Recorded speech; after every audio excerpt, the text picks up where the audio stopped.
dis parfois à mes clients, c'est un petit peu comme si un projet d'architecture d'intérieur ou de rénovation, quand on rénove un immeuble par exemple, c'est un petit peu comme si on allait voir un capitaine d'un bateau. Il faut choisir le capitaine du bateau lorsqu'on choisit un architecte. Et on va avoir des capitaines qui vont dire avec moi il n'y a pas de tempête. Ça c'est un petit peu compliqué. Nous on est plutôt un capitaine qui dit il va y avoir des tempêtes, et on sait les gérer, et voilà comment on les gère. Déjà, merci d'avoir accepté mon invitation et de venir pour ce tout nouveau podcast qui va traiter de l'architecture d'intérieur et des personnes et des artistes qui font ce métier. Donc l'idée, c'est d'échanger sur vos parcours, vos expériences, les conseils que vous pouvez avoir pour les personnes qui nous écoutent. Donc voilà un petit peu le sujet de tout ça. Et encore merci d'être venu ici aujourd'hui. Donc, pour les personnes qui ne te connaissent pas, ce que je te propose, c'est de te présenter, nous dire ce que tu fais, ton parcours, tes expériences. Merci de m'avoir invité, Julie. Écoute, je m'appelle Eliel, je suis architecte d'intérieur et je suis spécialisé dans les espaces de travail. Donc, j'ai fondé l'agence Arnold, c'est mon nom de famille. Je l'ai fondée en 2009. On s'occupe de toute la conception et la maîtrise d'œuvre d'espaces de travail. Dans l'équipe, on rassemble des architectes d'intérieur et des designers. Donc, ils vont s'occuper de toutes les étapes de la conception, depuis l'esquisse jusqu'au plan technique, et de la gestion de projet pour que les choses se construisent. Super. Et tu es architecte d'intérieur initialement, d'accord ? Tu as fait une école Tout à fait. J'ai fait une école qui s'appelle l'Institut des Arts Appliqués, que j'ai terminée en 2009. Mon parcours en quelques mots, j'ai toujours aimé dessiner. À l'école, j'étais celui qui savait, l'artiste. qui savait dessiner, mais je ne l'avais jamais poussé. Et c'est que pendant mes études que je me suis rendu compte que c'était vraiment ce que je voulais faire.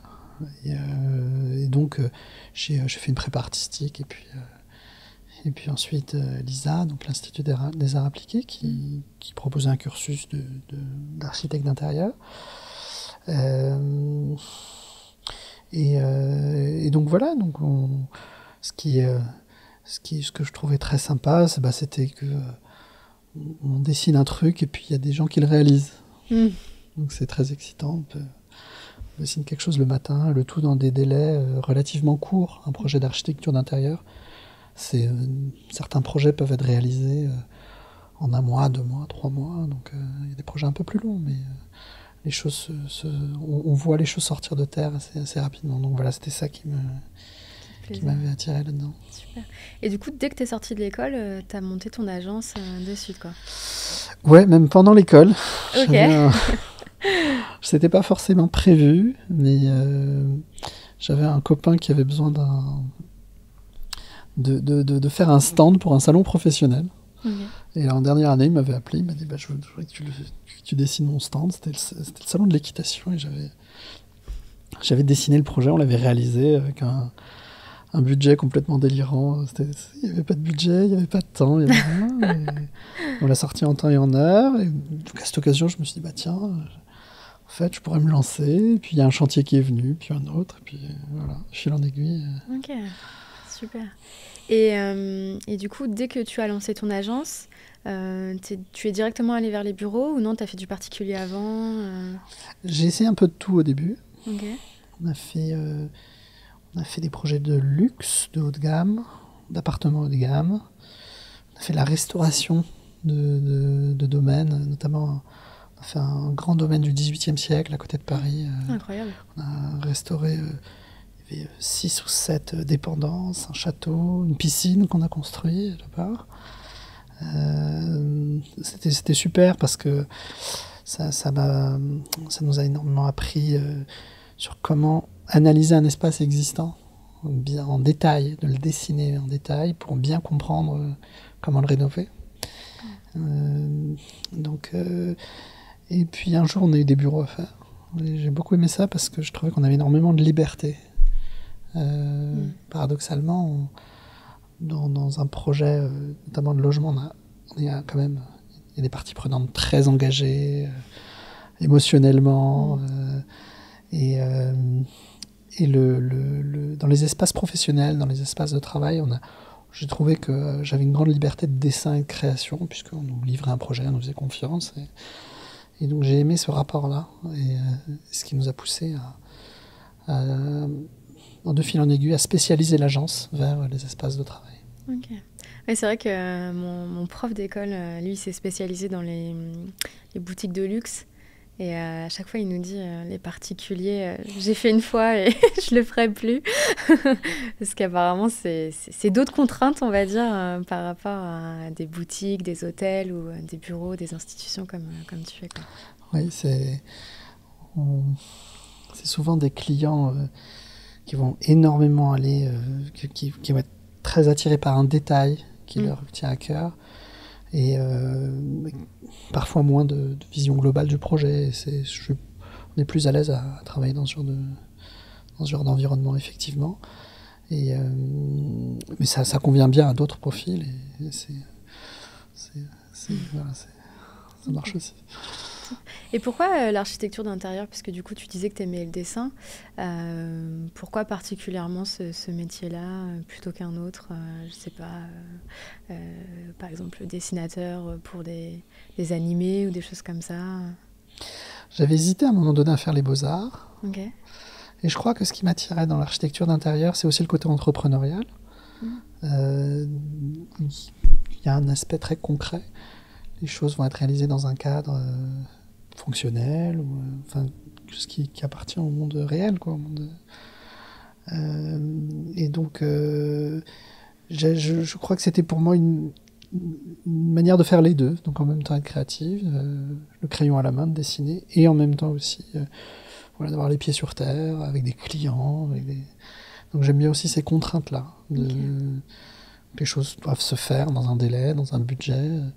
Je trouve que c'est un beau défi aussi. Qui t'a plu. Et du coup, là, tu as ton agence, et donc tu arrives encore à mettre les mains dans les projets, faire les conceptions, ou par la force des choses, tu as dû quand même être plus dans le business, on va dire, la gestion de l'agence. Comment ça se passe au quotidien pour toi? Au fur et à mesure de l'évolution de l'agence, mon travail, il a changé. Et c'est à chaque fois parce que je l'ai voulu. Et c'est un grand plaisir de pouvoir un peu choisir son métier et de le faire évoluer. Donc je dirige toujours je dirais la direction artistique. Je m'en occupe toujours de chaque projet. On travaille actuellement sur une vingtaine de projets et toutes les phases de conception, je les dirige, je les supervise. Et aussi, j'ai su déléguer.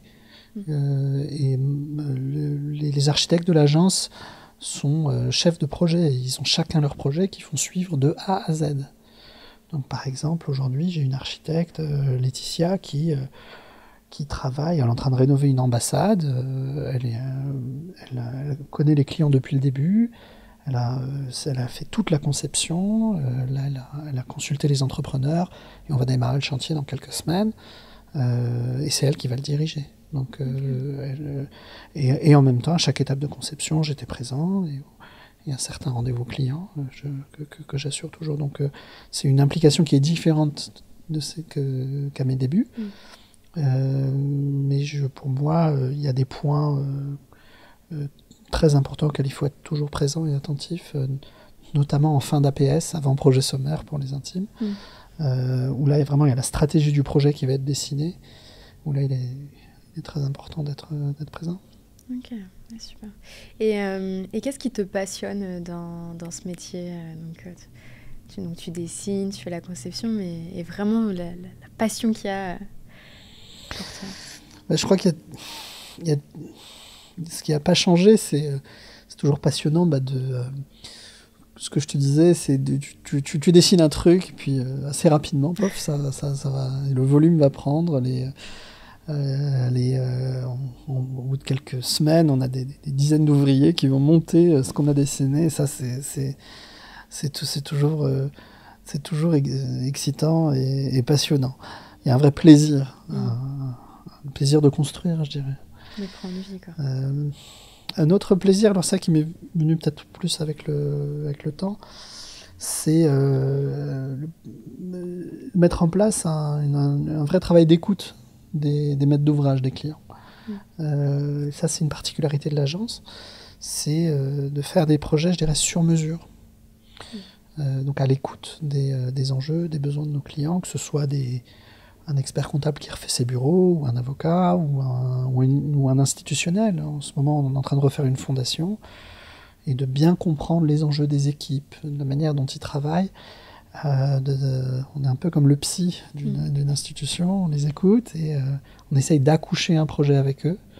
Et ça, c'est un travail qui est passionnant, sur lequel l'agence vraiment se spécialise dans l'accompagnement des groupes, des institutions, des entreprises, pour créer un projet qui convienne à leurs enjeux.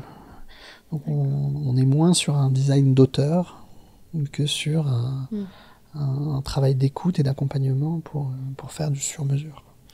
Et quand les clients viennent vous voir, ils savent déjà ce qu'ils veulent ou non, ils vous donnent une inspiration et vous faites avec Parce que tu disais, tu les accompagnes, il y a un travail de mailloticien, on va dire. C'est ça.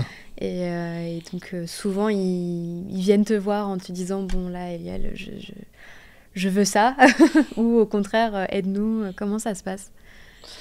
Très souvent, ils savent sans savoir le dire. Ok. Donc je vois mon travail comme étant comprendre ce qu'ils savent. C'est que ça puisse s'exprimer, que ça puisse sortir. Tu parlais de travail de maïeutique, de travail, de vraiment d'accoucher le projet avec eux. Et je pense qu'un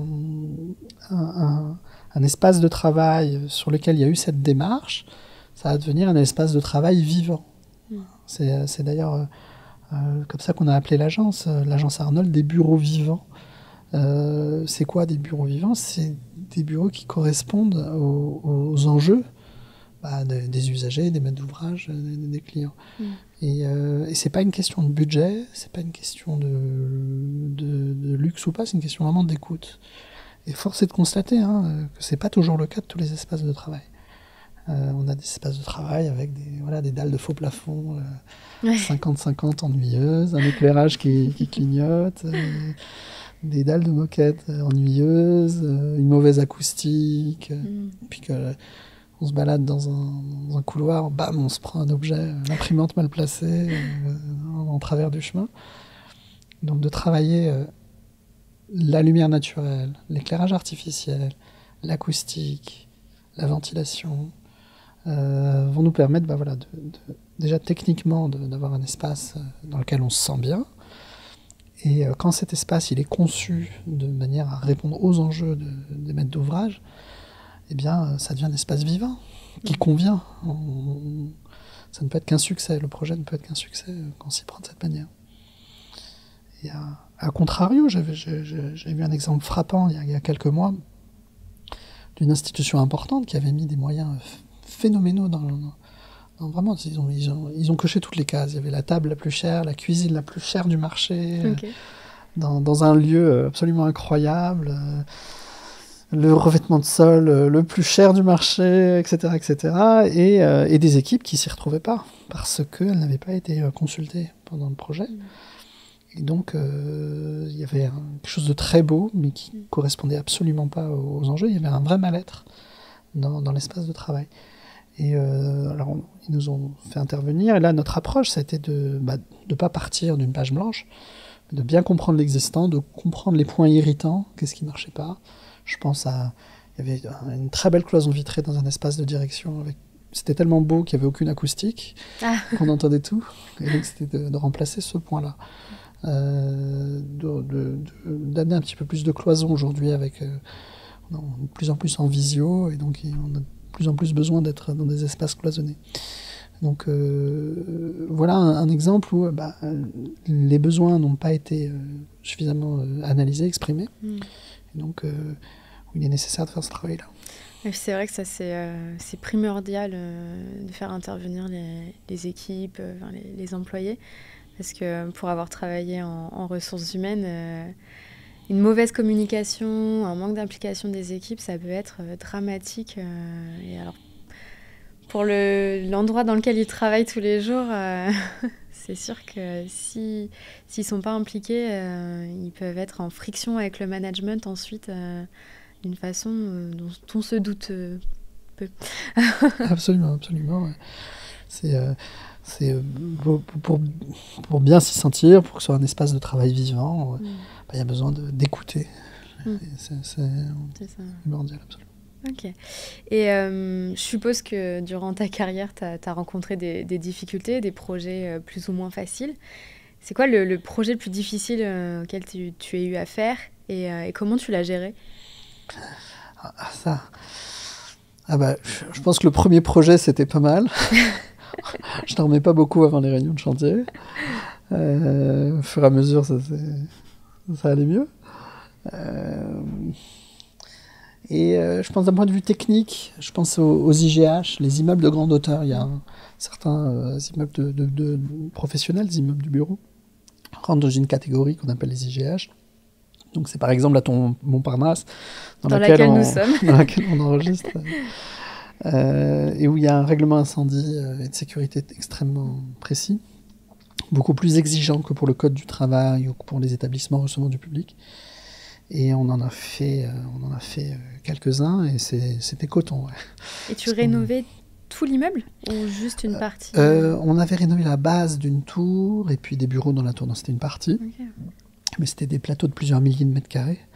Et effectivement, là, on va discuter avec les pompiers, avec la préfecture, avec les services de sécurité de la tour. Et ça fait beaucoup de parties prenantes qui s'entendent pas toujours sur la même interprétation du règlement de sécurité incendie. Donc on est le chef d'orchestre de tout ça pour créer un espace de travail vivant qui corresponde aux enjeux des usagers. On a besoin d'être le chef d'orchestre de ces parties-là, sinon le projet il peut complètement se perdre.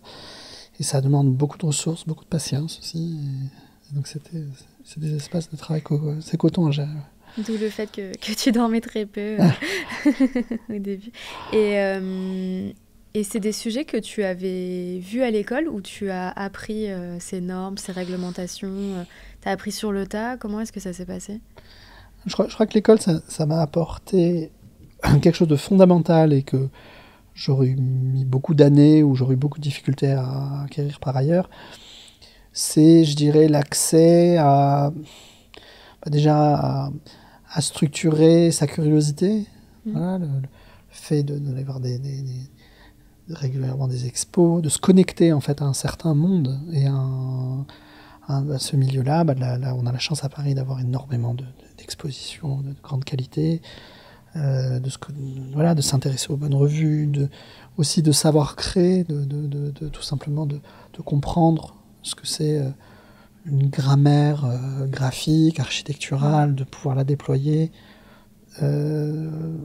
s'exercer à présenter un projet. Et ça, c'est des choses qui auraient été très difficiles parmi d'autres choses. Mais c'est vrai que sur l'aspect normatif et sur l'aspect très concret, non, c'est pas par l'école, c'est pas par là que ça vient. Et c'est tant mieux. C'est tant mieux parce que déjà c'est tellement plus intéressant de travailler la créa à l'école et aussi les normes elles vont changer et je pense que souvent effectivement j'en rencontre des étudiants des juniors qui se disent qu'ils n'y connaissent rien et c'est pas très grave parce que faut prendre le projet par le bon angle, par le bon bout. Et si on vient avec la sécurité incendie uniquement en ligne de mire, ça va pas mener à grand chose, quoi. Ça va être conforme, et c'est très important, c'est indispensable.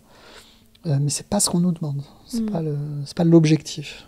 Et puis il y a cette curiosité qu'on est obligé de travailler parce que de toute façon, même en sortant de l'école, on ne peut pas tout connaître techniquement.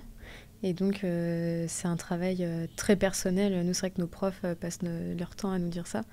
Il faut vraiment se renseigner, être curieux, et les normes si on veut travailler sur des ERP ou c'est ça. Et puis, quelles normes ? Parce que être un spécialiste de l'IGH, des immeubles de grande hauteur dont on parlait, ça peut être une vie. Et une vie à comprendre, une vie professionnelle, à comprendre complètement tous les tenants, les aboutissants de ces aspects-là, qui sont complètement différents que dessiner une boutique de luxe ou un logement.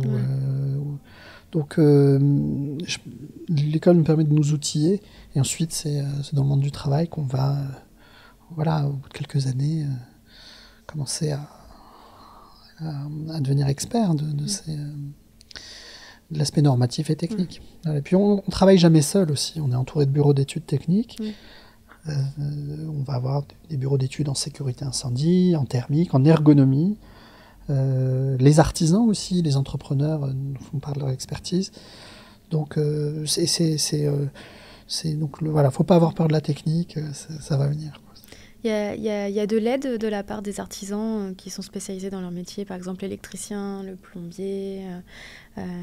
Est-ce qu'ils vous aident ou au contraire, ils attendent de vous vraiment d'avoir des plans techniques aux pièces et eux, ils appliquent ensuite derrière? Comment ça se passe le travail avec eux? Oui, je pense que j'ai construit l'agence avec je voulais des réunions de chantier qui se passent bien.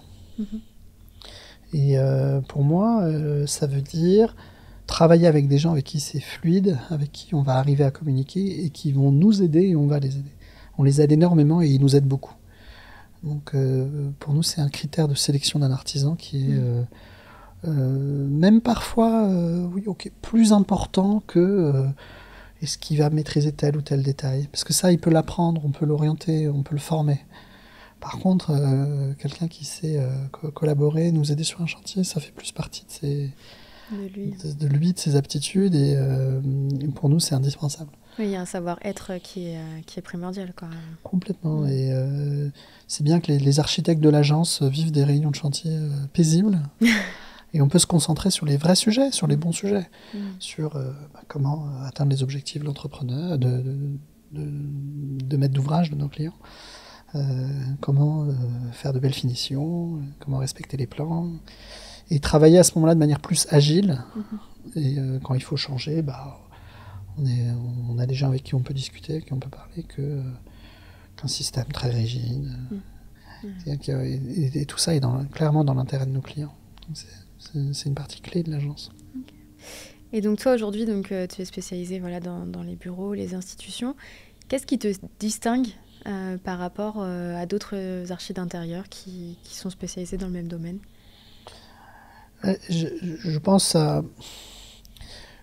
déjà à l'écoute. On a une approche qui est basée sur l'écoute de nos maîtres d'ouvrage. Ça veut dire qu'on va vraiment dessiner le projet en fonction de ce qui a été dit pendant ces échanges-là, au préalable. On va pas venir parachuter un projet en disant c'est comme ça, c'est nous les auteurs, et puis c'est très bien. Il y a vraiment ce travail d'écoute-là qui est un aspect qu'on travaille très sérieusement à l'agence. Je pense aussi à quelque chose qui nous tient à cœur, c'est de faire des bureaux vivants, des espaces où on se sent bien. Et force est de constater que c'est pas toujours le cas, notamment dans les bureaux. Hein. Des fois, c'est un peu tristoun. Donc voilà, c'est sur ces deux aspects. Peut-être, je pense, là, un autre aspect qu'on a beaucoup renforcé à l'agence, c'est la gestion de projet. Ce qu'on n'apprend pas du tout à l'école, ni en école d'archi, ni en archi d'intérieur, ni en design. Et donc on a adopté un plan de formation à l'agence pour former tous les architectes à la gestion de projet. C'est une formation qui est extrêmement appréciée par les architectes parce que tout à coup ils voient comment vont se faire les choses. On a dessiné un bout de projet, mais comment ça va se réaliser? Grâce à la gestion de projet, les choses elles vont se faire en temps, en heure, dans les règles de l'art. Et on n'est pas du tout dans quelque chose d'aléatoire. On a un peu cette image du bâtiment où c'est tout le temps en retard, avec des surcoûts, puis ça ne correspond pas exactement au projet. Là, en fait, si ça s'apprend, avec les bonnes personnes, avec les bonnes méthodes, il y a une science qui est la gestion de projet qu'on a intégrée dans l'agence en tant que formation qui nous permet de terminer les chantiers en temps et en heure, et c'est une vraie satisfaction. On a j'espère que l'avenir me donnera pas tort, mais on arrive à prévoir la fin de nos chantiers à 24 heures près. D'accord. 6 mois avant, sans débordement. On a des dépassements de budget qui sont minimes, qui sont de l'ordre du %. Enfin voilà, donc tout ça est très satisfaisant à mettre en place. Et pour les architectes de l'agence, il y a un vrai plaisir à voir que leurs dessins, ils vont maîtriser la réalisation de ces dessins. D'accord. Et le fait que vous soyez vraiment précis dans la durée de vos chantiers, c'est parce que vous connaissez parfaitement les personnes avec qui vous travaillez, les fournisseurs, les artisans. C'est ça ce qui vous permet vraiment. Parce que c'est vrai qu'on entend souvent, du coup en école, souvent on entend, des fois ça peut durer beaucoup plus longtemps que ce qui était prévu. C'est ce qui fait peur, parce que tu parlais de surcoût, et nous, je sais qu'en tant qu'élève, c'est notre angoisse. Quand on a prévu un devis et que finalement, on se retrouve avec des milliers en plus. Et comment vous arrivez à gérer ça, du coup Il s'agit de faire des chantiers dans des délais et des budgets maîtrisés. S'agissant de rénovation, il y a toujours une part de surprise. On va démolir un étage entier, derrière les murs, il peut y avoir des réseaux cachés, il peut y avoir des matériaux dont l'état n'est pas visible tout de suite en phase préalable. Donc la question, c'est aussi comment gérer ces aléas et comment est-ce qu'on les intègre dans les estimations des projets. Donc l'idée, c'est pas de dire il n'y a pas de surprise, l'idée c'est de dire il y aura des surprises, mais voilà comment on va les gérer. Je dis parfois à mes clients, c'est un petit peu comme si un projet d'architecture d'intérieur ou de rénovation, quand on rénove un immeuble par exemple, c'est un petit peu comme si on allait voir un capitaine d'un bateau. Il faut choisir le capitaine du bateau lorsqu'on choisit un architecte. Et pour amener une caravelle, traverser toute l'Atlantique. Et on va avoir des capitaines qui vont dire avec moi il n'y a pas de tempête. Ça c'est un petit peu compliqué. Nous on est plutôt un capitaine qui dit il va y avoir des tempêtes, mais on sait les gérer et voilà comment on les gère. Donc pour maîtriser le budget et les délais, ce qu'on va faire, c'est justement adopter des techniques de gestion de projet. On utilise la méthode agile à chaque étape du projet, que ce soit en conception, en phase marché. On a numérisé toutes les étapes du processus de conception et de passation des marchés. C'est bien que la data, les informations, elles sont au milieu, elles sont accessibles par toutes les parties prenantes du projet.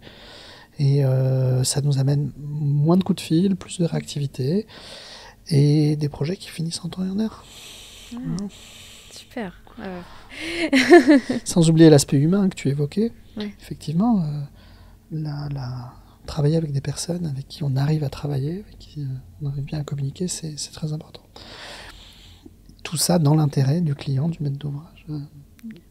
Et du coup, je suppose que vous répondez à pas mal d'appels d'offres, étant donné que vous travaillez avec des institutions, ou peut-être pas. Assez peu. Ah, ok. On commence que maintenant à s'intéresser au sujet de manière structurée. Très souvent, c'est les institutions qui viennent nous chercher.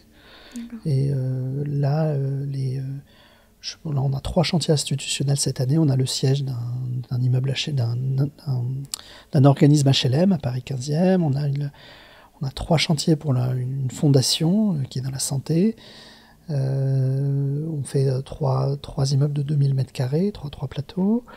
On a une ambassade, et c'est pas des gens qui nous ont trouvés par des appels d'offres, c'est des gens qui ont sollicité l'agence et qui nous ont sélectionnés directement pour leur projet. D'accord. Et tu parlais, donc c'est vrai que le leitmotiv, on va dire, de ton agence, c'est d'avoir des bureaux vivants. Justement, pour toi, quel est l'impact des bureaux sur le bien-être et la productivité des salariés ? Oui, l'impact, il est réel. De travailler toute la journée avec un éclairage artificiel qui marche pas bien, ou avec une lumière trop froide, trop puissante. On connaît tous les nouvelles dalles LED là, qui viennent un peu partout. Parfois, ça fait un éclairage extrêmement violent, pas du tout maîtrisé. Pour quelques euros en plus, on a la bonne température de couleur, le fait de pouvoir les faire varier, etc. Donc, c'est des petits détails qui vont changer la vie dans les espaces de travail. On pense également à la ventilation, on pense à l'acoustique. On a énormément d'enjeux acoustiques en ce moment, puisque les gens en visio vont avoir tendance à parler très fort et donc à faire beaucoup de bruit. Et donc on a un enjeu d'isolation et de limiter la réverbération acoustique. dans les espaces de travail. Donc tout ça va avoir bien évidemment un impact très fort sur le bien-être, les performances, le turnover d'une équipe. Aujourd'hui, avec le télétravail, on est moins de temps dans les espaces de travail, mais on y fait autre chose, on collabore davantage, on veut plus de qualité, il y a une attente de qualité qui est très forte. Donc tout ça demande du soin et donc une bonne conception d'intégrer après les enjeux spécifiques à chaque entreprise doivent être bien intégrés en amont pour éviter tous ces soucis-là. C'est vrai que l'impact des bureaux est souvent... alors peut-être moins aujourd'hui, mais ça a longtemps été sous-estimé. Moi, je me souviens des dirigeants d'entreprises dans lesquelles je travaillais qui n'étaient pas convaincus de l'importance d'avoir de beaux locaux, et on l'a constaté en direct parce qu'on a fait une phase projet pour une petite partie de l'entreprise, du coup dans laquelle j'étais, enfin les bureaux dans lesquels j'étais, et c'était des bureaux vraiment initialement très, très ternes, de la moquette, comme tu parlais, les dalles au plafond qui étaient terribles. Et en fait, c'était sur 2 étages et on a refait l'étage du bas complètement et l'étage du haut, on l'a laissé. Et ben en fait, tous les salariés, c'est avéré, ils sont tous descendus et en fait, ils sont tous restés à l'étage du bas. Donc, du coup, on s'est retrouvés un peu coincés parce qu'on était souvent pris au premier étage. Et le deuxième étage a été complètement délaissé. Et c'est là qu'ils se sont aperçus en fait, que ça joue énormément. Et des personnes qui étaient très friandes du télétravail revenaient au bureau parce que c'était plus agréable que chez eux, finalement. Et du coup, ma question, c'est est-ce que tu as senti une friction avec les dirigeants qui n'étaient pas convaincus de devoir refaire les bureaux? Est-ce qu'ils étaient plus poussés par les ressources humaines ou les services généraux? Comment ça se passe? Ils sont réfractaires ou non?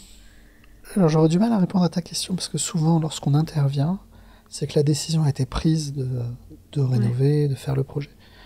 Donc j'aurais du mal à te dire si les dirigeants sont réfractaires, je ne sais pas.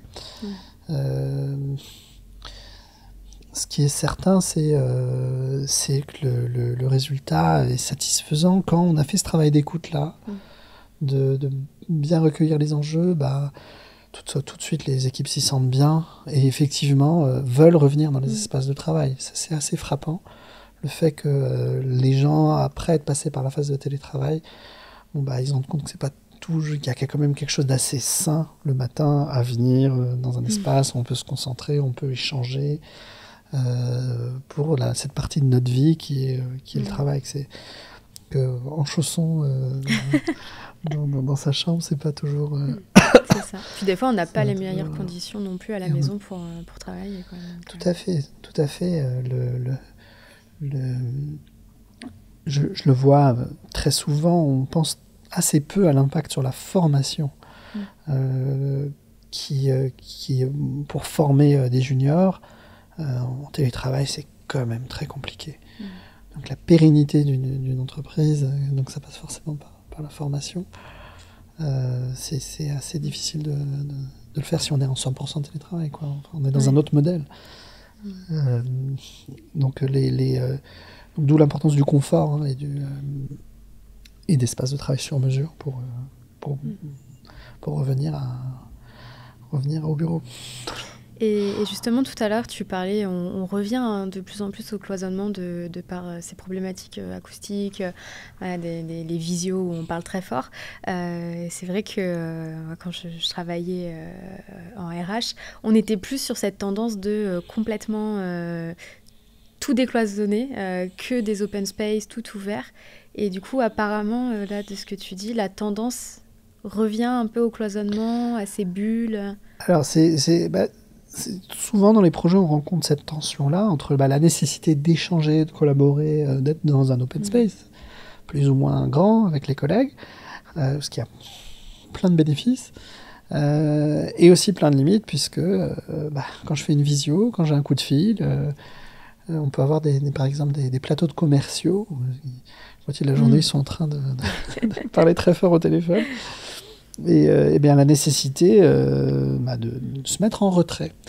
Donc ce qui marche bien, c'est justement de créer des espaces de retrait. Donc un bon open space, c'est un open space qui a des espaces de retrait en nombre suffisant. Combien il en faut? Ça dépend des usages et de la culture de l'entreprise. Ce qui est certain, c'est que on a besoin de temps en temps d'être en groupe et de temps en temps d'être un peu seul. Donc ça peut être un espace de retrait, ça peut être la salle de réunion, la funbox, le petit one-to-one, enfin voilà, tout ce qu'on voit couramment dans les espaces de travail aujourd'hui. Justement, de temps en temps, c'est bien de fermer la porte. Mais globalement, il y a beaucoup moins de cloisons que dans les années 90, quand même beaucoup moins. Et de plus en plus de funbox et de salles de réunion. Okay. Et c'est vrai que le Covid a sa part de responsabilité dedans. Tu as constaté cette avant et après Covid dans ton métier Très clairement, le Covid, la crise sanitaire, elle a révélé des tendances qui étaient déjà présentes et qui les a accentuées de manière très, très conséquente. On a évidemment la visioconférence qui s'est généralisée. Donc ça a un impact on parlait du cloisonnement, de l'isolation acoustique. On a créé par exemple je pense à un projet où on a pensé la salle de réunion comme un studio de prise de son, parce que malgré nous on est tous devenus des petits chefs opérateurs quand on est en train de faire une visio. Donc on pense à l'éclairage, bien éclairer le visage, au fond, qu'est-ce qu'on va voir derrière, la prise de son, etc. C'est pas la même chose quand on fait une visio à 1 ou 2 personnes ou à 18 dans une salle de réunion. Donc là, il y a des caméras dédiées, une prise de son différente, etc. On a le télétravail qui a aussi changé la donne. On ne vient plus au bureau pour la même raison. On va un peu moins. Il y a des tâches de production qu'on peut très bien faire chez soi. Et davantage de tâches où on doit collaborer, échanger. Donc il nécessite des espaces différents. Donc ça a eu un impact majeur, aussi en termes de nombre de mètres carrés, notamment chez les institutions, ou les espaces les plus structurés, dans les grands groupes, etc. Il y a une diminution des mètres carrés, ce qui veut dire la nécessité de repenser les nouveaux espaces. Donc ça a créé un mouvement de comment est-ce qu'on va repenser notre nouvel espace de travail, et on ne le fait pas de la même manière en 2024 qu'en 2018, ça c'est clair. Et toi, en tant qu'architecte d'intérieur, sur ton activité, ta façon de gérer les choses, tu as été impacté? Est-ce que tu as constaté une augmentation des budgets à prévoir parce que les coûts des matériaux sont peut-être plus importants? En tant qu'architecte, comment a été l'impact L'impact de la crise sanitaire ou de la hausse des... De la crise sanitaire. De la crise sanitaire. Vraiment, ça a amené du mouvement. Okay. Les gens se sont retrouvés avec des... je pense à un coworking où ils avaient fait des petites salles complètement cloisonnées, sans connectique. Donc, on a tout ouvert, on a créé des petites bulles et des grands open space. Donc, oui, ça a changé le cloisonnement des espaces de travail de manière réelle. Au niveau des budgets, effectivement, on a connu une hausse des matériaux, ce qui veut dire davantage sensible et attentif à qu'est-ce qu'on va prescrire. Donc on se doit d'être plus précis. C'est peut-être pour le mieux. Okay. Et tu parlais d'une diminution des mètres carrés parce que forcément ils se sont rendus compte que grâce au télétravail on peut optimiser les espaces.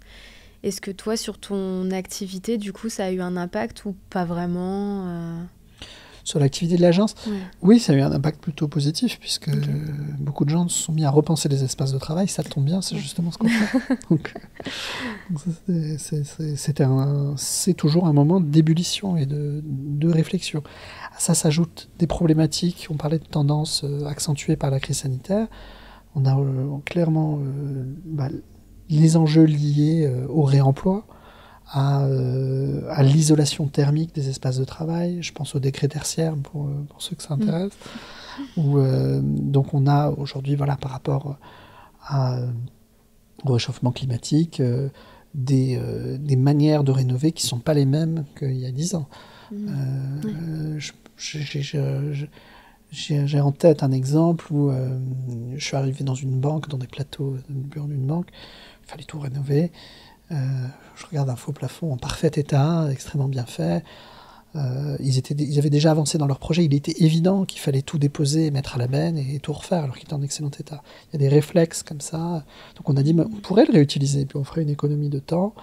Donc je sais pas, il y avait 1500 mètres carrés de faux plafond qui allaient partir à la benne. Nous, dans une démarche de réemploi, on a dit à nos clients, bon, voilà, il suffit de modifier 2-3 dalles et puis on arrive donc il y avait quand même des réflexes qui étaient différents. Il y avait des cultures où on rénove tout sans trop se poser de questions.